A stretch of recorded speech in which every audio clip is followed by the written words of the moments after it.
할렐루야. 이 예배 오신 여러분 주의 이름으로 축복합니다. 아마 여러분 지금 들어오시거나 이게 늦게 오신 분은 잘 모르시겠지만 예배 오셨을 때 이게 예배가 이게 뭐야? 뭐 이러시는 생각이 드시는 분도 반드시 있으리라 생각합니다.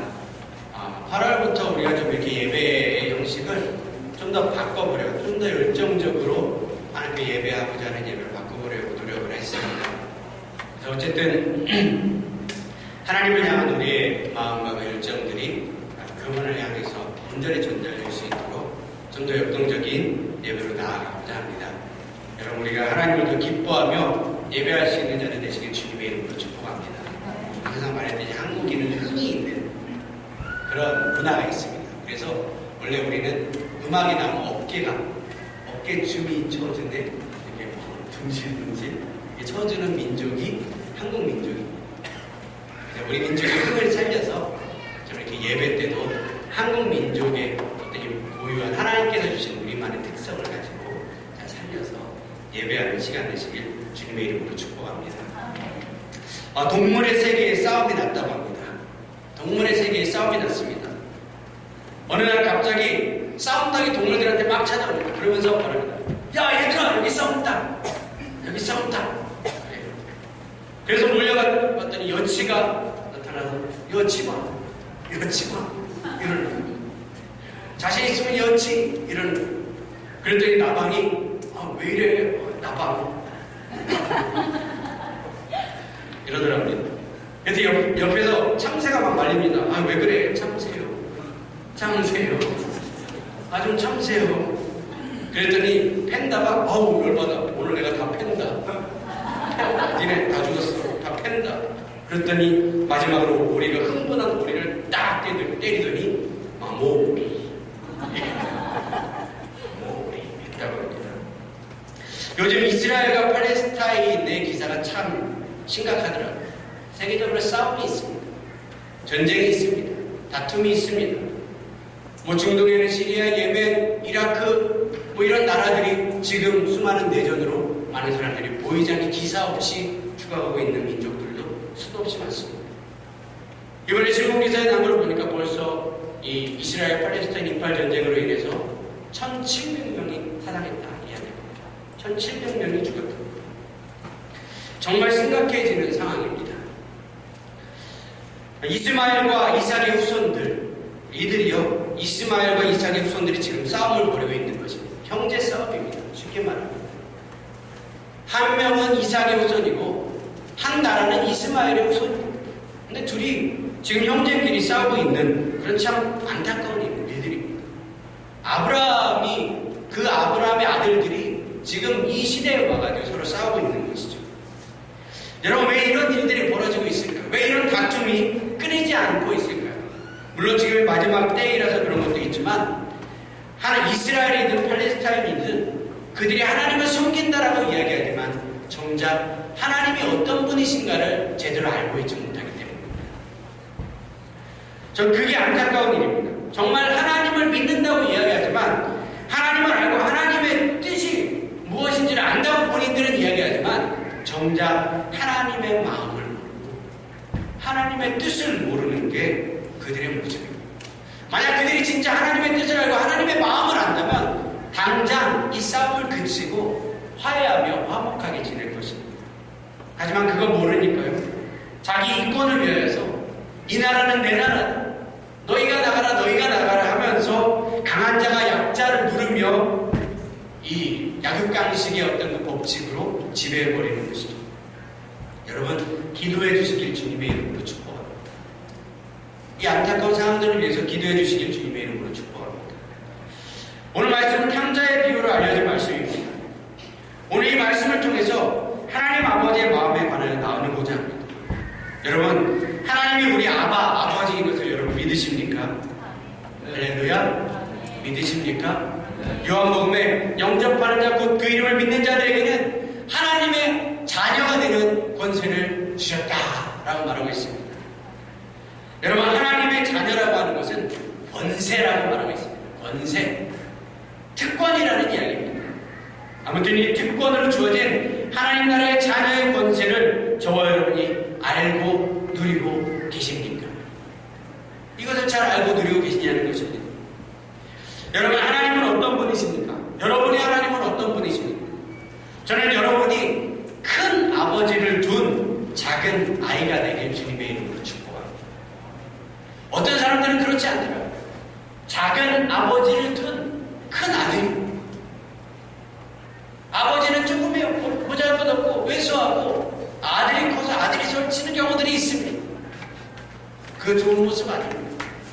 우리는 늘 큰 아버지를 둔 작은 아들에게 소망해야 합니다. 그것이 우리가 진짜 이 땅 가운데 살아가는 겸손한 삶의 모습이기도 한 것이죠. 여러분, 하나님 아버지는 크신 아버지인 줄 믿습니다. 하나님을 그렇게 믿으셔야 합니다. 중동에 만수르라고 하는 재벌이 있습니다. 중동 재벌이 있는데 개인 재산이 40억도 아니고 40조랍니다. 40조. 대단하죠. 개인 재산이 40조예요. 근데 더 대단한 건 뭐냐면 그 사람 가문에 있는 재산이 1000조가 넘어요. 가문이 1000조예요. 참 엄청난 부자입니다. 그냥 그 사람은요, 태어났더니 가문이 부자예요. 태어났는데 눈 뜨고 보니까 부자 가문에서 태어난 겁니다. 태어났는데 재벌인 거예요. 하나님의 자녀라고 하는 것도 이런 것입니다. 우리가 그냥 세상을 창조한 창조주의 자녀로 태어나게 되어졌다는 거예요. 내가 주님을 믿고 영접하여서 다시 거듭나고 다시 태어났는데 태어나고 보니까 우리 아버지가 세상을 창조한 창조주입니다. 여러분, 이것을 믿으셔야 합니다. 할렐루야. 이 크신 아버지를 믿으셔야 합니다. 여러분, 우리는 크신 아버지를 믿는 작은 아들이 되어야 합니다. 성경은 이런 자들을 어린 아이라고 표현을 합니다. 성경은 우리에게 어린아이의 신앙을 요구하죠. 예수님은 천국은 어린아이와 같은 자들의 것이다 라고 이야기합니다. 그런데 다른 성경인 로마서를 보면요, 내가 자라서 어린아이의 신앙을 버렸다 또 이렇게 이야기합니다. 그럼 어떤 것이 어린아이와 같은 마음으로 성숙한 신앙을 가질 수 있을까요? 신앙은 성숙한데 어린아이와 같을 수 있을까? 모순적이고 역설적인 방법인 것 같지만 오늘 말씀을 통해서 우리가 좀 살펴볼 수 있을 것 같습니다. 먼저는 영어 번역 성경을 좀 살펴보면 어린아이의 일을 버렸다라고 하는 그 로마서의 성경에 보면 영어 번역에 childish라고 해요. 이것을 말하면 유치한 일입니다. 유치한 일. 그래서 사도 바울은 내가 자라면서 신앙적인 유치한 일들을 버렸다라고 이야기합니다. 그러면서 예수님이 천국은 어린아이와 같은 자들의 것이다 라고 할 때 그 영어 성경을 보니까 childlike라고 하는 단어가 쓰였어요. 어린아이와 같은, 순진무구한, 순수한. 그래서 예수님이 말씀하시는 천국은 이런 자들의 것이다 라고 할 때 그 신앙은 순수한 자들의 것이라고 합니다. 어린아이와 같이 순수한 자들. 반면에 어린아이처럼 떼쓰고 유치하게 구는 자들의 신앙은 우리가 버려가야 한다는 것이죠. 여러분, 그렇게 우리는 주님 앞에 이런 어린아이의 모습을 가져야 합니다. 마음으로 순전하게, 정말 순수하게 오직 주님만을 바라보고 하나님의 얼굴만 바라보고 주님의 말씀하시면 그냥 고지고대로 믿고 따지고 계산하고 뭐 이렇게 하는 것이 아니라 머리 굴리고 이런 신앙이 아니라 오직 주님이 말씀하시고 말씀에 이렇게 기록되어 있으니까 내가 그 말씀 믿음으로 반응하겠습니다. 믿음으로 나아가겠습니다. 이렇게 순수한 믿음을 가지시라 말하는 것입니다. 그러면서 동시에 우리 삶 가운데는 유치한 모습들, 시기하고 질투하고 누가 잘되면 배가 아프고 그런 마음들 버리고 잘되면 축하해 줄 줄 알고 사랑해 줄 줄 알고 이런 성숙한 신앙으로 나아가게 주님 원하고 계신다는 것이죠. 여러분, 이런 어린아이의 신앙을 저와 여러분이 갖고 계십니까? 저와 여러분 이런 어린아이의 모습을 가지고 있습니까? 우리는 다 자란 성인 같아 보이지만 실제 우리의 속을 보면요, 실제 어른들처럼 커져버린 작은 소년에 불과합니다. 소녀들에게 불과합니다. 그래서 우리 모두 내면에는 이 사랑을 필요로 하는 이 어린아이들이 있습니다. 그래서요, 많은 경우도 이게 여자분들 같은 경우는 어떻게 합니까? 내 얘기 좀 들어달라고. 각자 다 자기 얘기만 해요. 그래서 여자분들 한 5명이 모여있어도 다 보면 보면은 자기 얘기만. 그래서 옆에서 막 나 오늘 이렇게 해가지고 남편이 이렇게 했어. 그러고 이제 옆에서 아니 우리 시어머니가 나를 괴롭혀. 이러니 우리 아들이 어떻게 했어. 그럼 다시 들어와서 나 우리 남편, 시어머니가, 우리 애가 이렇게 돌아가면서 자기 얘기만 합니다. 그래서 각자 따로따로 조합해보면 하나의 스토리가 완성이 돼요. 왜냐하면 이 자기 얘기만 하고 싶어요. 그 속성이 모든 여자분들 가운데 가득합니다. 남자들은 안 그렇습니까? 유치하게 남자들은 어떤 어린아이의 모습이 있습니까? 자기 일을 하고 싶다. 꿈을 찾아가는 소년과 같은 모습이 항상 남자들의 마음에 있습니다. 물론 현실을 생각하지 않을 수 없지만 꿈을 쫓아가는 그 남자들의 모습. 때로 볼 때 막 한심해 보이고 정말 좀 가장 좀 챙겨줬으면 좋겠고 이런 마음이 들 때도 있습니다. 제가 어떤 TV 프로 보니까 남편 한 분이 어떤 남자분이 자기가 이 게임을 만든다고 컴퓨터 게임을 만든다고 전혀 컴퓨터 게임에 관련된 그 어떤 사업이나 직장을 가져본 적도 없는데 갑자기 직장을 때려치고 컴퓨터 게임을 만든다고 그렇게 하고 있는 분이 있더라고요. 고민일까요? 고민이 아닐까요? 네. 많은 분들이 120여 명, 130명 되는 분들이 고민이라고 눌러주시더라고요. 네. 그런 어린아이의 모습들이 누구나 다 있는 거예요. 그걸 공감은 해요. 그렇게 살진 않지만 모든 사람들, 남자들의 마음에도 그것을 공감해요. 왜요? 똑같은 마음이 있거든요. 우리는 다 커버린 어른과 같지만 실제로는 우리 안에 있는 어린아이들을 잘 숨기고 살아가고 있는 그런 어른의 모습을 가지고 있는 것을 보게 됩니다. 그래서요, 우리 내면에는, 우리 안에는 누구든지 사랑받고 싶고 인정받고 싶고 격려받고 싶어 하는 이 어린아이가 저와 여러분 각 사람의 심령에 다 있습니다. 왜 이런 말씀을 제가 여러분에게 드리느냐? 여러분, 그것은 제가 여러분에게 사랑을 좀 가르쳐 드리고 싶어서 그렇습니다. 이 사랑은 내 안에 있는 사랑이 아니라 하나님의 사랑을 저와 여러분에게 말씀해 드리고 싶습니다. 우리가 이렇게 겸손하게 어린아이처럼 하나님 앞에 나아가기 시작할 때 하나님은 우리에게 찾아와 주셔서 하나님 아버지께서 당신의 사랑을 저와 여러분에게 알려주십니다. 여러분, 저와 여러분 이 사랑을 배우시길 주님의 이름으로 축복합니다. 여러분 다 사랑 많은 사람 되고 싶지 않습니까? 사랑이 넘치는 사람 되고 싶지 않습니까? 까칠한 사람 말고 사랑 가운데 행하는 사람, 이런 사람 되고 싶지 않습니까? 지난 청년 MT 때 제가 청년들에게 한번 물어봤습니다. 너희는 성공이 뭐라고 생각하냐? 그랬더니 참 청년들이 순수하더라고요.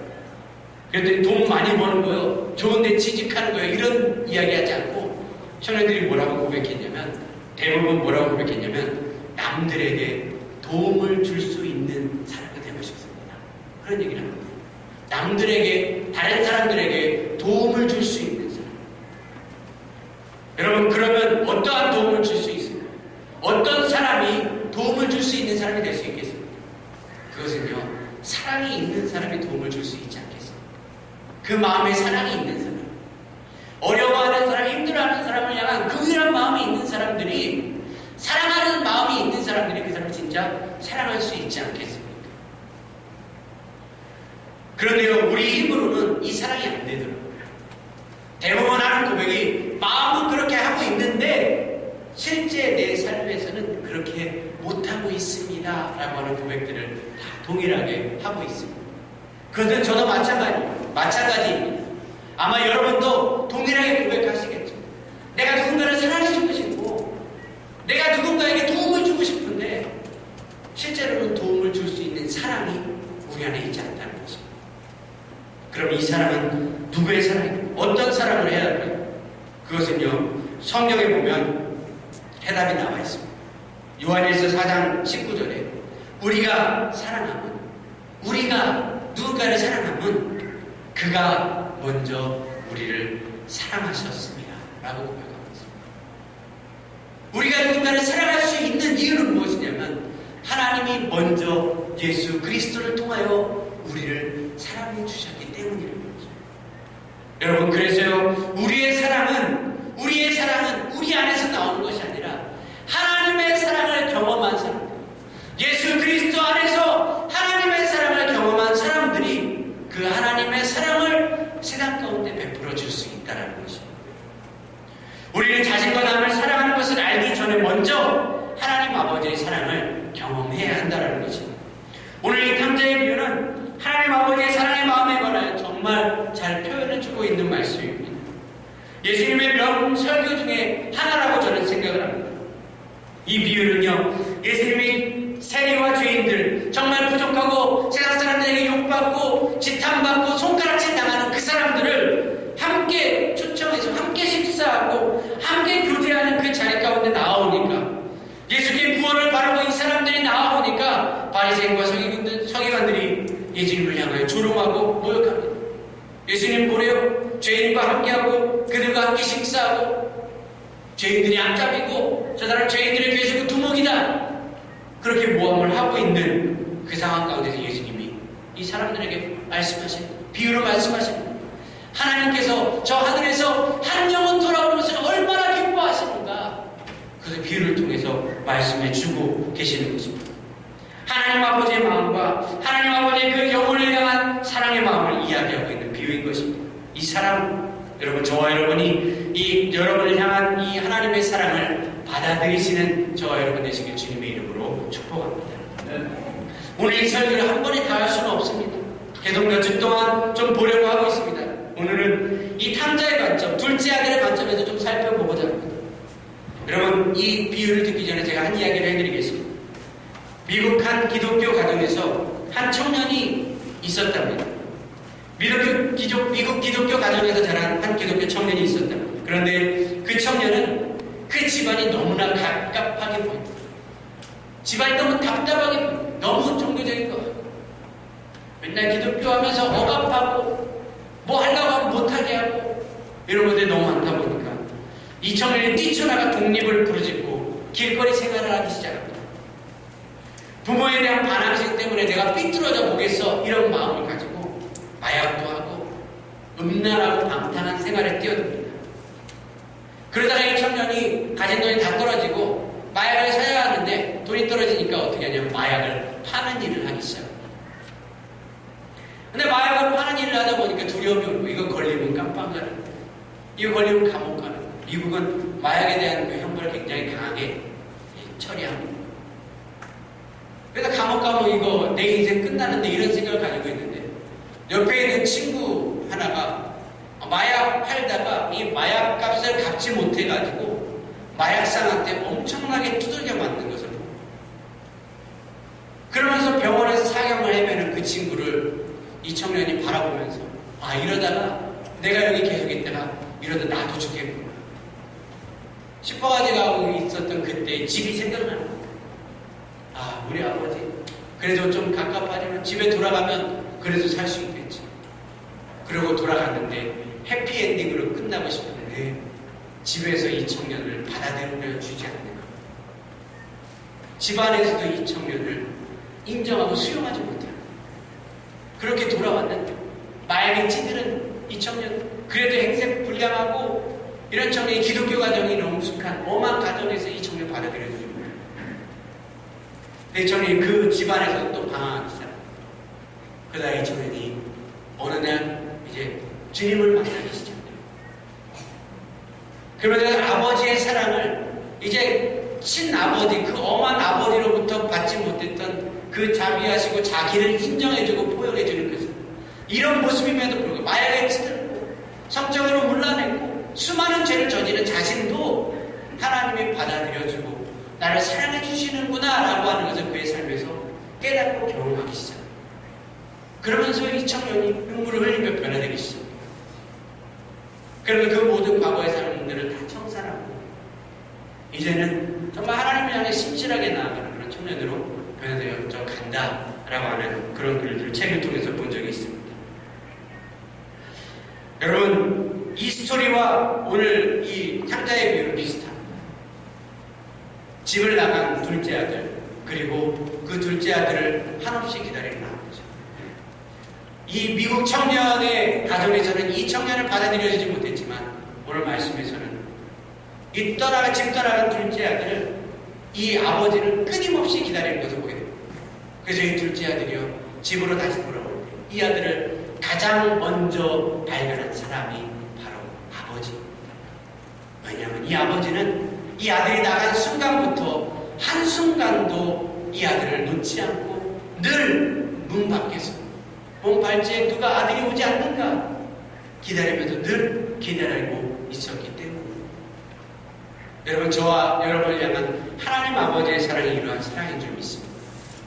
때로는 우리가 주님이 싫다고, 이 기독교 믿는 사람 갑갑해 죽겠다고, 맨날 와서 똑같은데 내 삶은 변화도 없는데, 내 삶은 축복도 없는 것 같고 아무것도 없는 것 같은데 내가 굳이 예수님 믿어야 하느냐, 이렇게 주님을 박차고 떠나시고, 때로는 주님이 믿다고 고백도 하고, 때로는 기도 가운데 주님을 원망하기도 했지만, 주님은 여러분의 그 마음을 다 이해하고 포용하시고 지금도 상도가 멀어도 여러분을 먼 발치에서 기다리고 돌아오기를 고하는 것입니다. 여러분, 그 한없는 주님의 사랑을 기다리시길 주님의 이름으로 축복합니다. 오늘 말씀 보면 이 나쁜 아들이 아버지의 재산을 가지고 갔는데 허랑방탕하게 써버려요. 그런데요, 이 둘째 아들이, 그 아버지가 두 아들이 있는 가정이 있는데 이 둘째 아들이 아버지께 어느 날 구합니다. 아버지, 당신의 재산을 나에게 반을 주십시오. 이렇게 말합니다. 이스라엘에서는요, 상속권이 있어서 이 아들들, 두 아들에게 다 상속권이 있어요. 첫째 아들에게도 상속권이 있고 둘째 아들에게도 상속권이 있습니다. 근데 이 이스라엘의 법에 의하면 이 상속권은 아버지가 죽는 순간 자녀들에게 재산이 들어요. 그 전에는요, 재산이 가지 않아요. 물론 아버지의 것들을 쓸 수 있지만 이 본질적인 그 아버지의 재산은 아버지가 죽는 순간 됩니다. 그런데 이 아들이 그 아버지가 돌아가시기까지 기다리고 싶지 않다는 거예요. 내가 아버지 돌아가실 것까지 기다릴 수 없겠습니다. 아버지의 재산을 나에게 주십시오. 어떻게 보면 정말 나쁜 자식이다, 나쁜 놈이에요. 그냥 그 아버지가 아직 돌아가시지도 않았는데 그 아버지가 돌아가신 것처럼 생각하고, 나 없는다 치고, 아버지 나 죽었다 치고, 나 아버지 돌아가셨다 치고, 이 집에 내가 떠날 테니까 아버지 재산 나에게 반 주고 우리 인연 끊읍시다. 그러고 이 아들이 나가. 근데요, 이 아버지가 어떻게 반응했는지 보십시오. 아버지가 그냥 줘요. 그냥 줘요. 그렇게 아버지 싫다고 믿다고 박차고 나가는데도 아버지 그냥 줘요. 여러분, 여기에서 우리는 하나님의 사랑을 발견할 수 있습니다. 하나님은요, 당신의 마음을 후비고 상처를 주고 아픔을 주는 그 자식들의 요구도 하나님은 들어주십니다. 그런데 저는 이것을 사랑이라고 봅니다. 절대 방관이 아닙니다. 포기한 것이 아닙니다. 너 나가라, 너 알아서 살아라, 이런 것이 아닙니다. 왜냐하면 이 아버지는 재산 반을 주고서 그 뒤로부터 하루도 빠짐없이 제대로 잠도 자지 못하고 마음 졸이며 항상 이 아들이 돌아오기만을 기다리며 마음 졸이며 살아갔기 때문입니다. 그래서 이 나쁜 아들이 아버지 재산을 가지고 갔는데 이 재산을 호랑방탕하게 다 써버립니다. 이 둘째 아들은 자신이 받을 그 유산은 굉장히 소중하게 여겼지만 그것을 주는 아버지의 그를 향한 헌신적인 사랑은 정말 헌신장처럼 여겼어요. 그래서 받을 권리는 소중하고 내가 받아야 할 권리는 소중하고 그것을 주는 하나님 아버지의 마음은 소중하게 생각하지 않아요. 여러분, 저와 여러분은 그렇지 않습니까? 저와 여러분은 다르다고 이야기할 수 있습니까? 주님께 주님께 나에게 주세요, 주세요. 기도 많이 하시지 않습니까? 나에게 이것도 필요하고 저것도 필요하고 그런 기도 많이 하시지 않습니까? 받을 것들은 당연한 권리처럼 하나님께 주장하고 그것을 주지 않을 때는 나 몰라라 하면서 하나님을 원망하고 있지는 혹시 하고 있지는 않으십니까?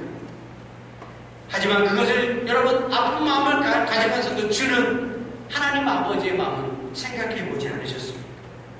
가져가서 허랑방탕하게 써버릴 것을 알면서도 그거 응답해주면 하나님을 향해 나 몰라라 하며 뒤돌으며 언제 그랬냐는 듯이 세상을 살아가면서 알면서도 주는 그 하나님 아버지의 마음을 여러분 알지 못하십니까? 여러분, 사람의 욕심은 끝이 없습니다. 여러분, 기도로 밑빠진 독에 물 붓지 마십시오.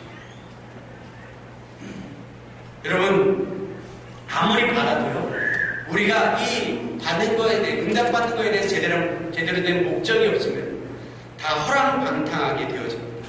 왜요? 이 아버지의 마음을 모르고 이 재정과 축복을 받게 되면 이 축복이 아니라 축복이 저주가. 여러분, 저주가 아니라 저주가 축복이 될 수 있고, 축복이 아니라 축복이 저주가 될 수 있습니다.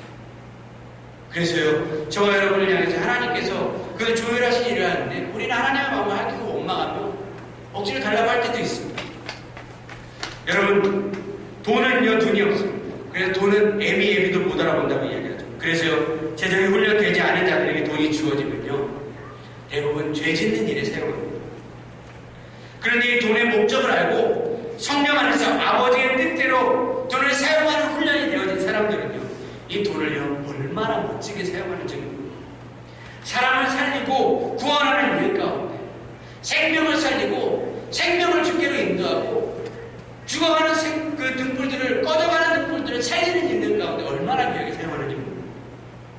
쉰들러 리스트라고 하는 영화에 나오는 쉰들러처럼 나치의 손에 희생되어서 가는 수많은 유태인들을 살리기 위해 자기가 가지고 있는 모든 것들을 다 팔아서 공장도 팔고, 그럼에도 마지막에 이 전쟁이 끝나고 금배지 이거 못 팔아가지고 몇몇 곳을, 저 차를 못 팔아서 몇몇 곳을, 그렇게 고백하는 신들의 아름다운 모습을 보여주고 있지 않습니까?